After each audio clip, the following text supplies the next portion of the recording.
ओम नमो भगवते वासुदेवाय नमः। श्री अधिक मास महात्मा अध्याय 13वा द्वादशीचा महिमा। या अगोदरच्या अध्यायामध्ये आपण अमावस्या आणि पौर्णिमा तसेच वेदधृती आणि व्यतिपात या पंचपर्वातील महत्त्व बघितलेले आहे। या अध्यायामध्ये आपण द्वादशीचा काय महिमा असतो हा बघणार आहोत। भगवान श्री विष्णू म्हणाले, लक्ष्मी, आता पंचपर्वामधील द्वादशी तिथीचा महिमा मी तुला सांगत आहे। द्वादशीचे हे पुण्यव्रत 3 दिवस पाळावे लागते। दशमी तिथीला फक्त एकच वेळ भोजन घ्यायचे म्हणजे अर्धा उपवास करायचा।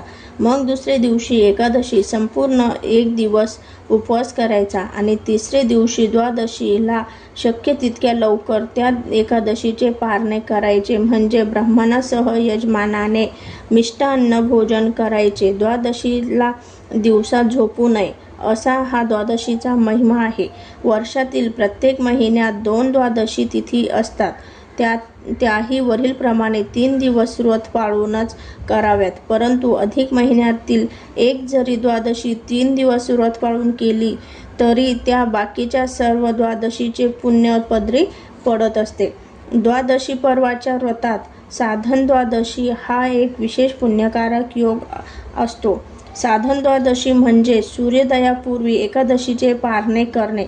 द्वादशीला सूर्योदयापूर्वीच ब्राह्मणासह यजमानाने भोजन घेणे, पण हा पर्वकाळ वेळेतच साधला पाहिजे।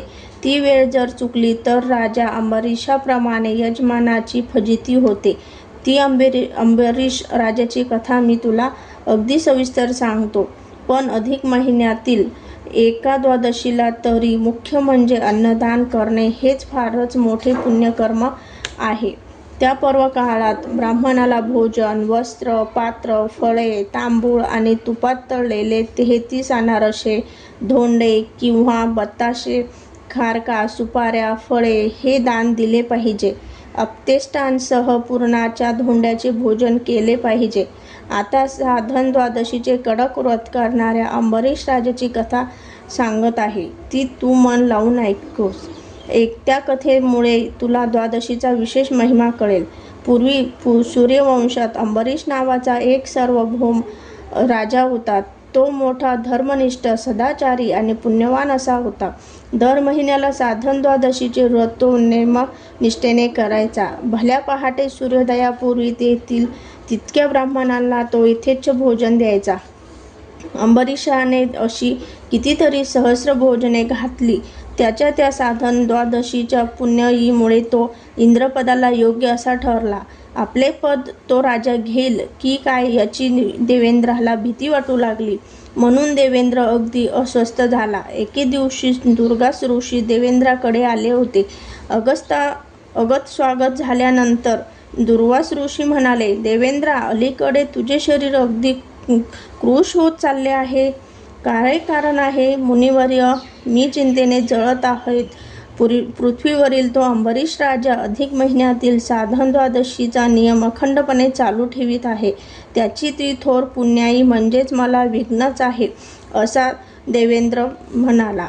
देवेंद्राने हे सांगितल्यावर दुर्वास ऋषी म्हणाले, मग काय बिघडले? द्वादशीचे हे व्रत प्रत्यक्ष ब्रह्मदेवाने केले होते, महादेवाने केले होते, तू सुद्धा केलं होतं ना?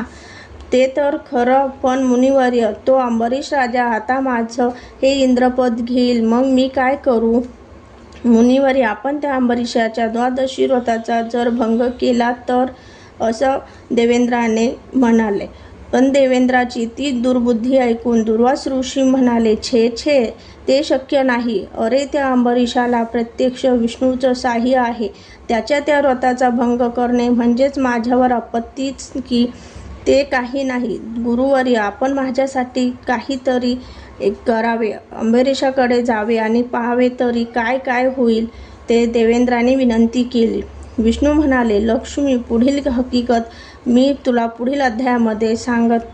तर ही अशी द्वादश महिमा आपल्याला अधिक महिन्यातील द्वादशीचे हे व्रत अत्यंत महत्त्वाचे आणि पुण्यकारक असे हे मानले जाणारे व्रत आहे। ओम नमो भगवते वासुदेवाय नमः।